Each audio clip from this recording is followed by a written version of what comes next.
Welcome to another session on how to get started with Qdrant and a particular kind of data. Today we're going to be talking about audio data and how can we extract vectors that represent a song, a type of music or a kind of music, and then use that to conduct semantic search using Qdrant and also to provide recommendations if a user was to be using a user interface provided on top of the Qdrant engine. So the things that we are going to be covered today can be found in the link that you're going to see in the description for this video. And so you can follow along with this notebook. It's a little bit different. The one that you're going to see there is more comprehensive than the one I have here, but nonetheless, it has everything that we're going to cover today. So to get started, the dataset that we're going to be using can be found in Kaggle, and it's called the Ludwig that music dataset, and it has moods and subgenres. And if you go to Kaggle, you're going to see it over here. So genres, subgenres, and moods dataset with MP3 audio files. It doesn't only have MP3 files, but it also has FMFCCS and then spectrograms as well. And then it also has two particular files. One is called the labels.json, and it contains information about the metadata of the track, the genres, subgenres, and so forth. And then the subgenres, which has more data or additional metadata. All right. So one of the things that you're probably wondering, okay, what is that thing spectrogram that we saw over there? So this right here is a spectrogram, and you can think about it as the representation of sound. So what is sound? Sound is air pressure or water pressure or any kind of pressure that emits a particular noise. And then what we call audio data is the digital representation of sound. So in the x-axis, and in the y-axis, we have, in the x-axis, we have the time, so for the length of time that we listen to something, and then in the y-axis, we have the amplitude of that. And at every point, you have what is called hertz. Hertz are, humans usually can listen from 10 hertz to 20,000 hertz. And these are sort of kind of like the different levels of sound and high pitch that our ears and can typically perceive. The additional details of what that is are a little bit outside the scope of this session today, but nonetheless, there's a lot of great tutorials out there. In particular, there's a new one that just came out a couple of weeks ago by the Hugging Face team that is all about transformers and audio data, and they do a great job of walking through how to get started with audio data. So I really recommend that you follow that one. All right, so for the setup, don't forget, so the step one, make sure you create an environment. I am using Python 3.10, so make sure you follow with that. Activate your environment, then if you're using virtualenv, then use this one. Then you want to install the Qdrant client, the transformers library, the dataset library, Torch, Librosa, Streamlit, NumPy, and Pandas. And then lastly, Qdrant released very recently its latest version, V1 version 1.3. So make sure you do a Docker pull if you don't have it already. And then lastly, you want to run your container with the Qdrant image using the following command. And I'm going to do exactly that as well. Okay. So there you go. I am using the latest Qdrant image, and I'm going to minimize that. I'm going to zoom in a little bit.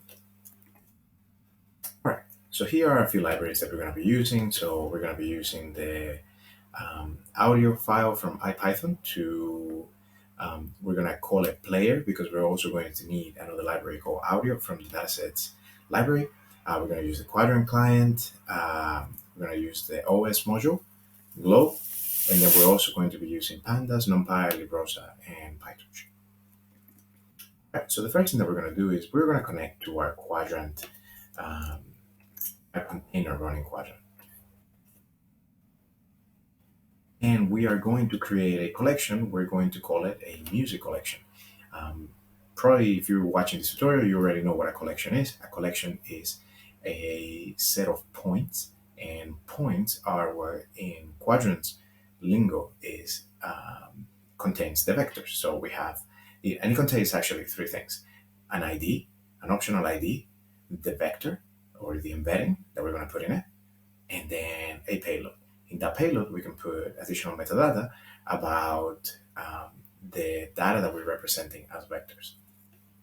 So here we're going to create a collection, and as you can see, we have created it successfully. We can see it in the logs here. And we are saying we are going to have this collection be of six. This collection is going to contain embeddings of 768 dimensions. And then the distance metric that we're going to use to compare one vector with another is going to be cosine similarity. All right, so now that we are all set up and we are ready to go, we're going to do a little bit of data prep. So bear in mind that the dataset, the Ludwig dataset, music dataset, has 12 gigabytes. So it's quite heavy. Make sure you have enough space if you're going to download it, or otherwise you can go directly into the folder or directory that you're interested in. Say, for example, you want to follow this tutorial with only blues or classical music or electric music. You can go directly to that directory and you can download it, download that directory, as opposed to the entire data set, and that will save you a little bit of space in your hard drive. Okay, so I am creating a path to my files, and notice here that we're going to be analyzing in particular Latin music. And the reason I picked Latin is because I am from the Dominican Republic, so I like that music, and I think it's pretty cool, and I hope you like it too. So one of the things that we're going to do is to make it even smaller for the purposes of this tutorial, we're going to shuffle the dataset, and then we're going to select a range of about 400 songs. Doesn't matter what they are. If you have already used this, the dataset to load it, then you're going to see that the Hugging Face dataset library caches this dataset on disk in a .cache directory in your home directory. So as you can see here, what we have is the audio file. And if you're wondering, like, what might be, and actually we can shuffle this in a little bit. What we're gonna do now. So if you're wondering, like, what is Latin music, or what kind of Latin music can we listen to? Well, there's a couple of genres in Latin music, and one is bachata. Bachata was originated in the Dominican Republic, and this right here is Romeo Santos. He's one of the most well-known.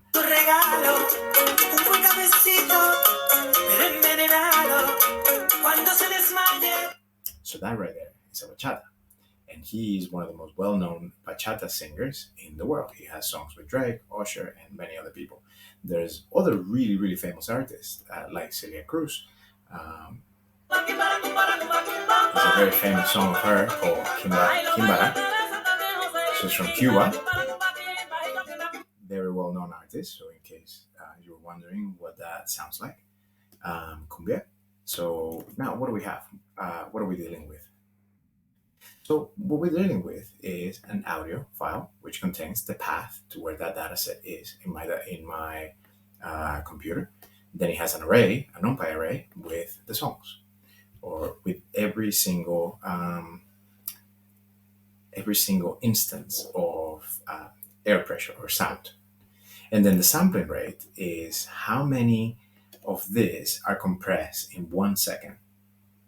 I believe it is. So as you can see, we got back objects with an array representing the songs. So what are these songs? Can we play them? Well, yes, you can. This is the particular song that belongs to 115. So if you select the index of the song, the feature, audio, and then the sub-feature, array, then you're going to get the array. And then if you use the player module or function that we imported earlier, then you can assign a rate and then load it in. If you change that rate, say for example half it, then the song is going to be expanded because now it has less hertz per second. It's going to sound slower. It's going to sound distorted. So the sampling rate is quite important whenever we are dealing with audio music or audio data. So one of the things that we want to do is that we want to have, as you remember, we want to have an index for the ID to represent, or an ID to represent each one of the vectors that we are going to be using for our semantic search and for our recommendations. So one of the ways in which you can do it is you can take the dataset, and for every single sample in the dataset, in the audio feature, you can take the path and you can split it by every single bracket or slash, sorry, and then you can select the very last element, and then what you're going to get is the ID which corresponds to the name of each track. And then we're going to change the MP3 for nothing, and we're going to return exactly that. Now that we have the IDs, because we're going to need them in order to pair the metadata that is held in the labels.json, we're going to have to put it into a list. And then now that we have that list, what we can do is we can add it back into our dataset as an ID, as a new feature. We can also add an index that we created here with the same length of the songs that we have in our dataset. So now, as you can see now, we still have the audio, we still have the path, we still have the array, the sampling rate, but now we have an index, and also we have the ID of each one of the songs. Why do we want it? Well, we need that to connect every song with its metadata. Okay, so now we're going to reading that labels.json file. We're going to do so using pandas. So notice here that we have the ID, and then we also have a dictionary of a lot of metadata about each one of the songs. So what we want to do is we want to take the artist, because that's important. If we're going to search for similar songs to a particular song, then we definitely want to make sure that we know who's singing it, what kind of genre is it, and we also kind of want to know what's the name of the song, who's singing it, and potentially the genre or the subgenre. Why? Because if we like, say, a particular kind of reggaeton, or if we like a particular kind of Latin music, not necessarily salsa, but then we like merengue, or we like vallenato, or something similar, then it might be useful to allow the users to pick a subset of these subgenres and filter their search by those. So notice what we have here now. We selected the artist column, the genre, the name, and then the subgenres.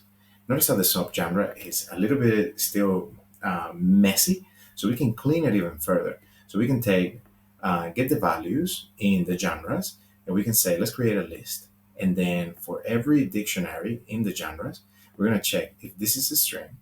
And if it is, take the items, and then the values in those items, we want to append them to a new list called genres list. Then we're going to return the list.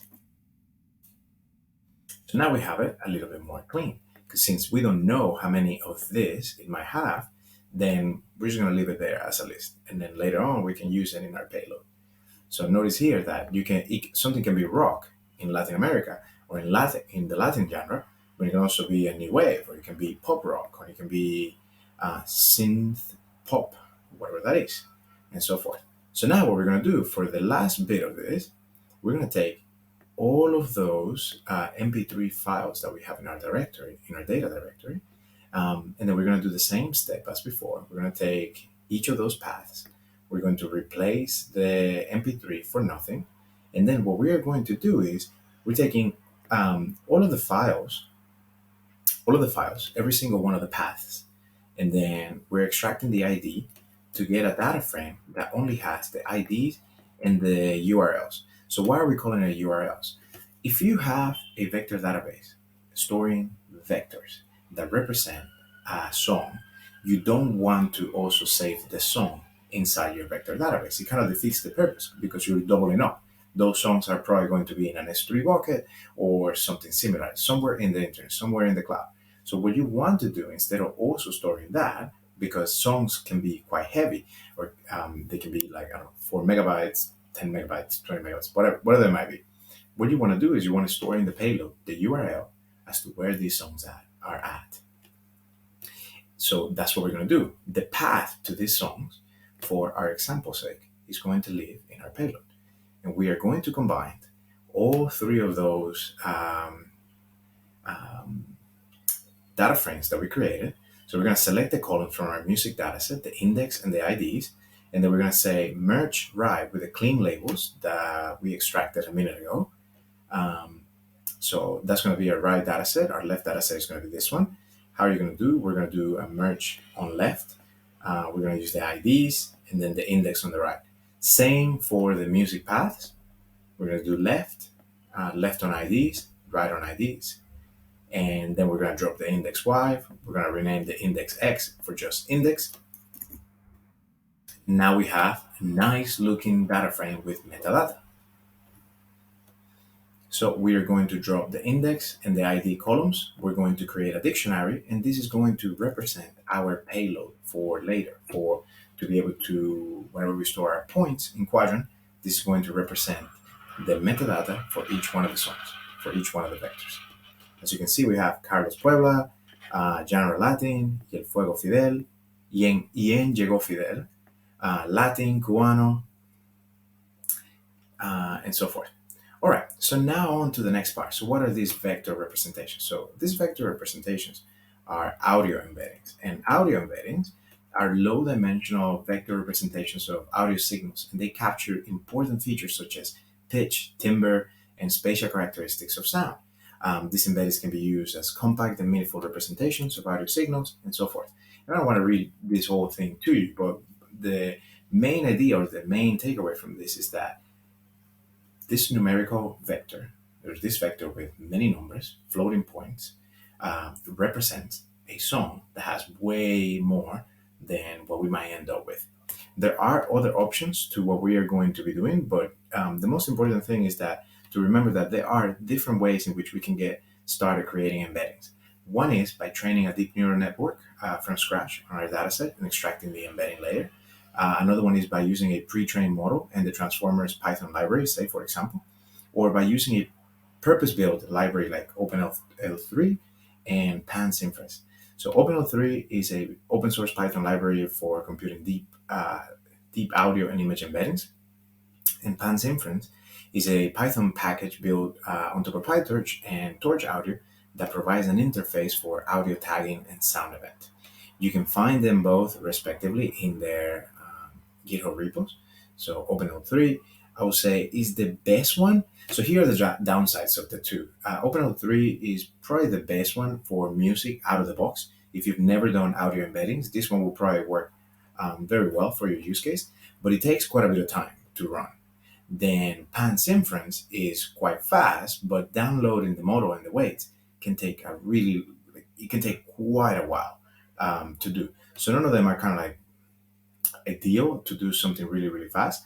And then in the middle, we have the Transformers, which might be the best one, but it depends on what kind of model you have, what was that model trained on, or if you're training one from scratch, what kind of data are you using to train this transformer. All right, so let's go through a quick example, or let's pick to illustrate how embeddings work. So here we have one song, and then we're using the librosa library, which is one of the best libraries to deal with music data. And then here we have one song. We are reading it at 44,100 hertz, and we are saying mono so that we only get one channel. Songs very often have two channels. So imagine that you have one array for the same song, but to listen to on your right AirPod or something like that, or a headphone, and then the other one is for your left headphone. So here we're saying just give me one back. It doesn't matter which one is probably going to contain the same information, slightly different probably. We can play that song that we just.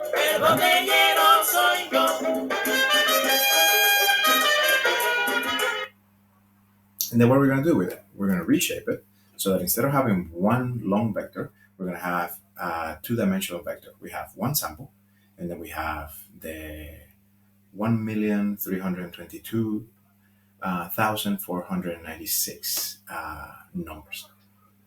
Okay, so now we are in the transformers part. So transformers are a type of neural network used for natural language processing, but the architecture has been, or it started with natural language processing, but the architecture has also been used for processing all kinds of data.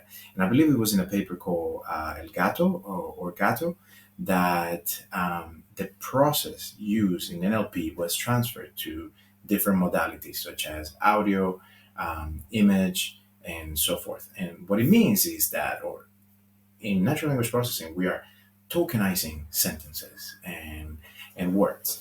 And that process, we use those tokens plus other kinds of methods to find the best representations for numerical representations for these tokens in some high dimensional space. Now transfer that to audio or to images. That means that if we have an image, we're going to take patches of that image and then analyze them as if they were tokens. And the same in audio. The only thing that because audio is time series data or is a sequence data, usually when we convert a numerical representation of a song, we convert it into an image or a spectrogram. We take batches in one dimension. So we don't take one patch at the top, one at the top, one at the top, one at the bottom, one at the bottom, one at the bottom, and so on. We take the first one, we take like a one-dimensional set of patches, and that is going to represent our song. There's different ways of doing this, but in a nutshell, you split the representation of your song into different patches, and then those patches are treated as tokens in the transformers architecture. Okay, so what are we doing here? We are taking some pre-trained models, and then what we're going to do is that we're going to use these models to create embeddings for our songs. Here we have the wave to back base. Let me just say something about this model. This model is most likely not going to be the best model, and I'm going to start running this model just because it might take a little bit. Even in I have a GPU in my PC, but it might take a little bit to run. So let me just say that these models they might not be the best for our use case, which is genre classification, but they're better than nothing for this example. Say, I believe Wave to Back was created to analyze or tag different kinds of sounds, not to detect the genre in a song. But what happens is that it's much better to, just to give you an analogy, to get on a car with a driver that has been driving their whole life trucks than to get in a car with a driver that has been driving motorcycles their whole life. So my point on saying this is that even though this model wasn't purpose built for analyzing genres in music, it was still built for analyzing or tagging different kinds of sounds. And if we were to fine tune it with our data set, that will make it even much better for our use case. Okay, so then one of the things that we have to keep in mind when we use a pre-trained model is that that pre-trained model might come with a specific sample rate, or all the data used to train that model might have been already resampled into a particular sampling rate. And Wave to Bake has a sampling rate of 16,000 hertz. So what we will have to do here is to resample our audio song, or the song that we selected a second ago, and make it so that it now is represented by 16,000 hertz. And then when we try to play it back, we still notice that we still have the same one, but now we have way less numbers than as before. But notice that it still sounds the same. It's not the same as earlier, where we were kind of compressing or elongating the song by using a different sampling rate to play it. In this one, we kind of like compress the song or resample the song to be of this amounts of hertz. So we don't lose the essence of it, but we still compress it. And then here what we're doing is we're using the feature extractor that we used a second ago. We're passing in the resample audio song. We're taking the first one. Notice here that we have one song of 479,818 samples. And we are taking the first one. So we're saying, yeah, give me all of that. The sampling rate, we're using the same sampling rate that we used as before, 16,000. We're saying, give me PyTorch tensors back. We're adding padding. So if there's a limit that it shouldn't cross and the song doesn't reach that limit, say, for example, 10 minutes of music, and it only gets to 6. So by saying padding equals to true, then it will add enough noise up until the end or zeros so that it has the same length that the model is expecting. We're saying return an attention mask so that our model knows where to look for whenever it's trying to figure out which tokens represent what. And then we are truncating the output, and then the max length is going to be 16,000 samples. So what we get back is some input values, and these input values are of shape. Notice again, 16,000, which we said here max length. You don't necessarily have to put max length depending on the model and so forth, but here we did so to do things a little bit faster. Okay, and then the last step to get the embedding layer is that we say, so with PyTorch, no grad. The reason we say no grad is because PyTorch by default computes the gradient on any kind of computation that it's doing or any kind of function that it runs. So we're saying without computing the gradients, I would like you to use this model to create representations of the inputs or the features that we created from our song. And then we want to get the last hidden state of this particular song or this particular array that we pass in through the model. And then we want you to give us the mean or the average of dimension 1. Why is that? If we don't say, give me the mean of the first dimension, what we get is a tensor of size batch. Then we get about 100 and something or however many patches this image or this song was split to or tokenized into. And then we're going to get one embedding for each one of those. So what we do with what we get back is we extract the mean, or we get the mean, we compress that into one embedding for all of those tokens. And this is what we get here with torch size 768. Then how do we get all of the embeddings for the entire dataset? Well, what we do is we create a function, we say get embeddings. We extract each one of the arrays from a batch. Here I use a batch size of 20. Depending on the size of your GPU, you might want to use a batch size of larger numbers, say 64 or 128 and so forth, because your GPU is much better than mine. Then we are passing in the same function, and then we are passing the audio arrays. We're using the exact same method as above, passing all of the inputs, getting the last hidden state, and then we are passing all of those pool embeddings into a new column into our dataset called embeddings. Then before we did that, remember that we have to resample the audio. So we resample our audio column.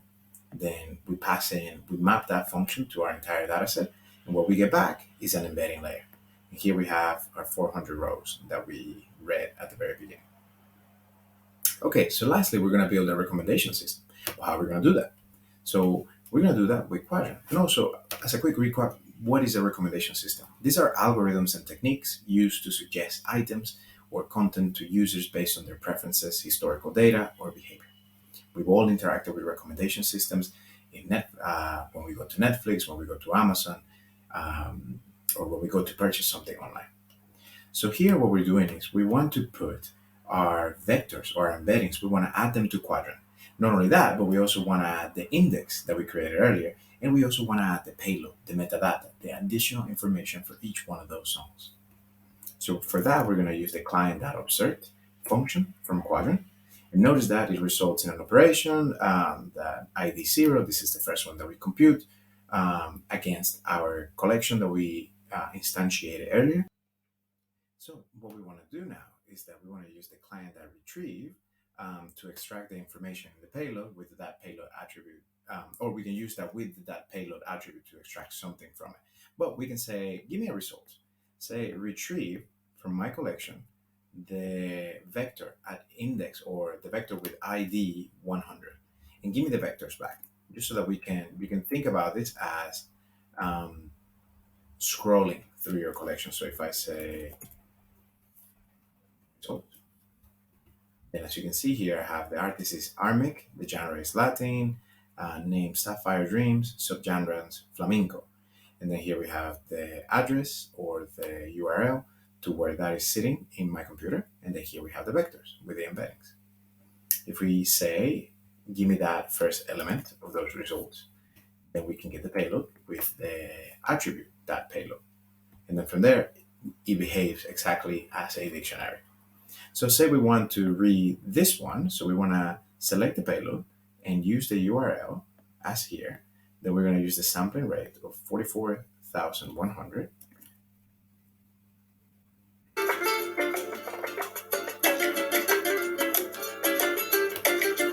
So as you can see, there's a flamenco song that we got there. So you can also search for specific songs that you might want. So say, for example, or similar songs that you can do semantic search with a client.search method. So here what we're going to do is that we're going to say metadata, we're going to query the metadata data frame that we created a second ago. And we're going to say, give me Celia Cruz back, only songs from her. So here we have Celia Cruz, and then here we have her ID, the ID of her song. Then we have the index at which this song sits, and then the name of the song, Cuando Salí de Cuba, then the subgenre, salsa, the URL, and so forth. So here, because we selected a smaller subset of the dataset, here what I'm going to do is I'm going to put 103, and then I'm going to get 10 similar ones to Celia Cruz. So notice that the first one, so we're going to get a score. This score represents the metric that we selected earlier, which is cosine similarity. So the cosine similarity of this song in itself is, of course, going to be 1 because it's the exact same song. But then the next one, Vicente Amigo, is also Latin. The name of the song is Roma, and then the subgenre is flamenco. Then there's also another salsa, samba, and so forth. So we are getting similar songs to those of the one that we selected. And now we're conducting semantic search. So what Qdrant is doing, what we did before with the model is we extracted all of these vectors, all of these embeddings. These embeddings represent in 768 numbers, it represents a song of 4 to 5 minutes, which is incredible because we go from something that is about 5 to 10 megabytes in size to something that is way less than a megabyte in size. So, couple of things to notice. We have a list of score points. These points have the score, the payload. And if we wanted to see the vectors, we would say with vectors, and then we will make this true. It is false by default. And then as you can see here, we have the vectors for each one of those. So if we wanted to do some image analysis of your embeddings, then that's how you will retrieve them back from your search. So you can also evaluate the search by looking at the score or by listening to the songs and judging how similar they are. So if you want to use the recommendation API from Qdrant, you can use, instead of search, client.recommend. And then so we're going to use the same as my collection. And then I'm going to pass in here. Imagine that I like 2 songs. I know the 2 IDs of those songs, so I'm going to pass them here as positive vectors. And then I'm going to limit my search back to 5. So notice here, I have 2 here. I'm getting some values for some scores of similar songs to these 2 that I said here that I liked. So here I have Gilberto Santa Rosa, Sergeant Garcia, Kila, Elsa Suarez, and Mark Anthony. So Gilberto Santa Rosa and Mark Anthony are very, very similar. They are both from Puerto Rico. They both sing salsa, and that seems to me quite quite similar. Then samba, samba cubana, Cuban music, salsa music. So we are getting very, very similar results to these two that we don't know what they are, but we can see how things work with Quadrant. If you have your user interface a button for like, not like, didn't like a particular song, and then when a user presses that song, you take the ID in your business logic or in your software, in the logic of your website, you take that yes or no, I like it or I don't like it, and you pass it in here. The next time that your users search for a vector, then you might want to use those IDs as positive or negative, depending on what they said. Okay, so say we don't like Chayanne because his songs are too mushy, and just to prove it to you that they are very mushy,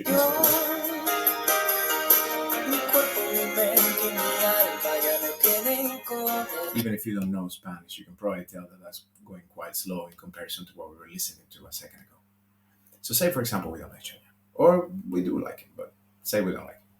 And we're going to try to find a song with him. So here, actually, in the subset of the data that we selected, there is not a song with Chayanne. So what we're going to do is we're going to come back here, and we're going to say Gilberto Santa Rosa. I do like Gilberto Santa Rosa, but we're going to select him because he is in the data set. So now we're going to change it here. And then we do have quite a lot of songs of Gilberto Santa Rosa. So we are going to put him in the negative bucket because, well, just to prove how this works. So I'm going to say here 375. And then notice that now, instead of getting Sergeant Garcia, we did not get, so we kept the same two positive ones. But now we put Gilberto Santa Rosa, and he does not appear as the first one anymore. Why is that? Well, we are telling Qdrant, okay, in this space of vectors, search for those who are very, very similar, most similar to the two that we like, but search also for the ones that are most dissimilar or the furthest away from those that are of Gilberto Santa Rosa, or from those that are very similar to Gilberto Santa Rosa. Just because we don't like Gilberto Santa Rosa and Mark Anthony also sings salsa doesn't mean that we don't like the same. We don't like Mark Anthony. And also, this one is She's Been Good to Me. This one is in English, and it's still a salsa, which is quite interesting because most salsas are going to be in Spanish. Okay, so now let's say we want to get recommendations based on a song we recently listened to, and the system remembers all of our preferences. So here we have one of Mark Anthony, and remember that in these elements in our music data, so we have the path, the embedding, and so forth.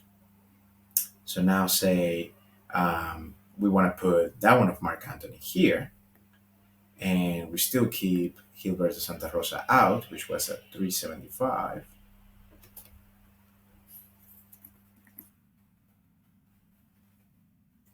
So now we are getting, we still get one of Gilberto Santa Rosa here, which this is quite interesting. It could be that the song Represento from Gilberto Santa Rosa is actually quite different than the one that we selected earlier, the 375.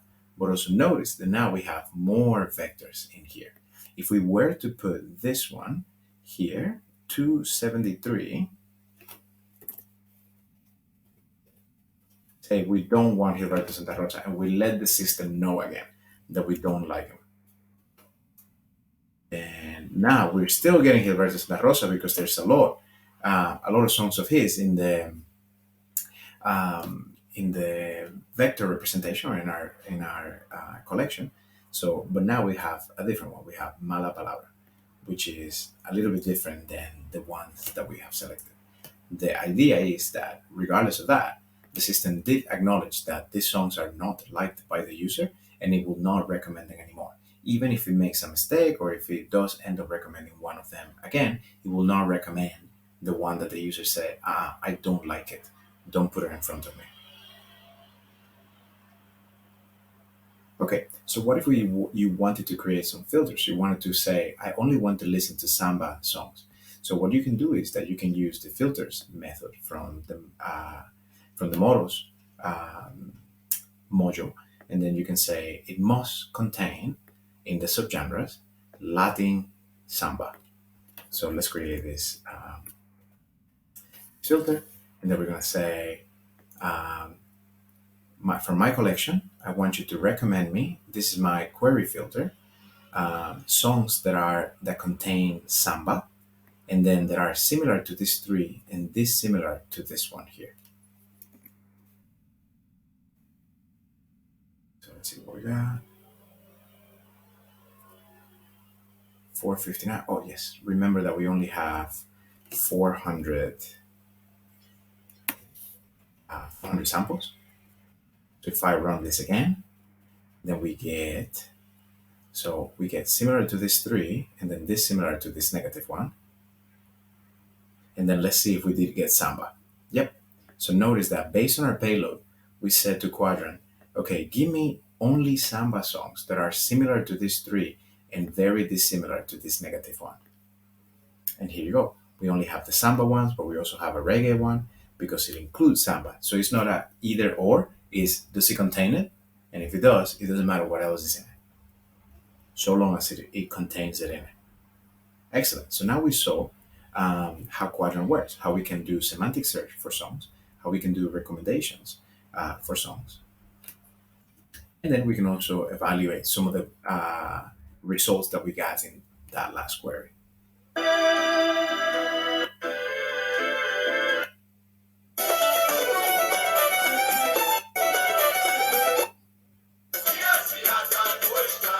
It sounds more like a song.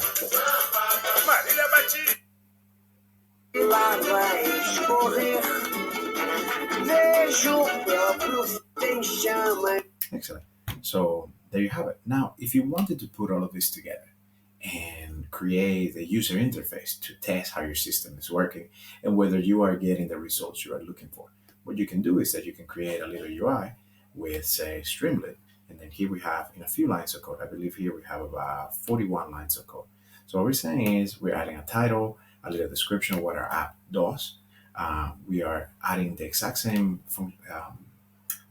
steps that we did before. If we have a GPU, why not use it? If we have a model that we can use, a pre-trained model, let's use it. Another feature extractor, we're going to connect to Qdrant. We're going to add a slider for how many songs do we want our system to return to us. Then we want to use the file uploader functionality. And then we want to say, okay, so take that music, display it for us, read it, and give me the vector.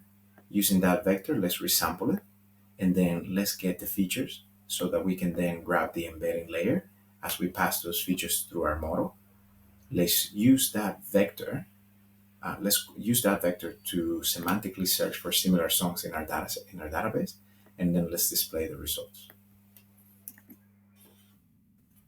Okay.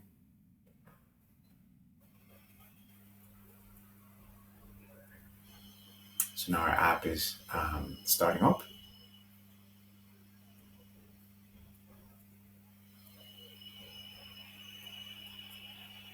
Let's pick a song.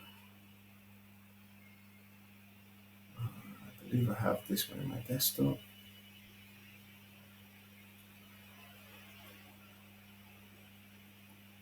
I'm going to go to the Latin one, and then I'm only going to select a random one. So notice what it's doing. So we got a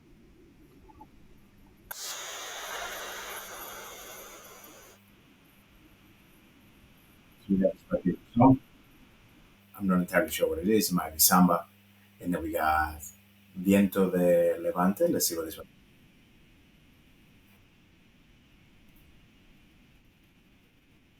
We got flamenco.